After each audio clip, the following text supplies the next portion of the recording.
Hello, it's Dr. Tracy Mountford and welcome to my weekly Q&A. Today I'm going to be discussing a big issue for a lot of people, and that is the heavy, thick jawline, the double chins.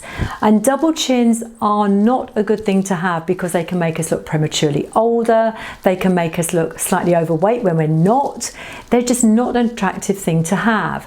And a lot of younger patients come in to discuss this with me, men and women, because they're often genetic. It's often something that we have in our genes that makes us just carry that, what we call as doctors, submental fat, but what the public call a double chin. But there are lots of great treatments nowadays to address double chins. And there are things you can do yourself. For people who are slightly heavier or slightly overweight, then of course the simple one is to drop a little bit of weight, and that will naturally improve the jawline and help recontouring of the jawline and reduce the double chin.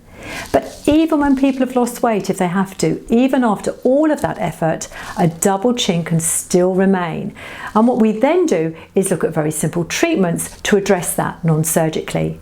And one of the most popular treatments at this practice is CoolSculpting, and that is freezing fat in order to remodel and reduce the fat pad under the chin, and it works like a dream. We introduced this treatment to this practice 2 or 3 years ago, and it revolutionized the way we treat faces.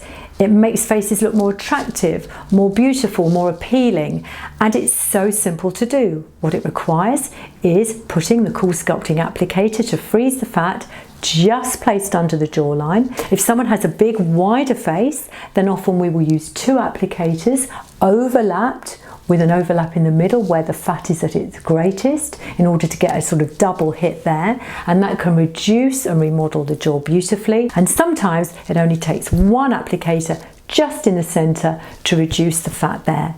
But either way, from beginning to end, the result is seen at 8 weeks. The skin also looks tighter, more lifted. It's a very, very simple treatment to do with no downtime, and the result is permanent. So it means that that's an area you'll never have to worry about again. But I'd love to hear about you and your double chins if you have them. I'd like to know what you've done to improve it and whether you think CoolSculpting might be an option you might take on later on. So let me know, make a comment in the comment section. I'd love to hear all your stories. And don't forget to follow us and subscribe on YouTube, and I'll see you next week.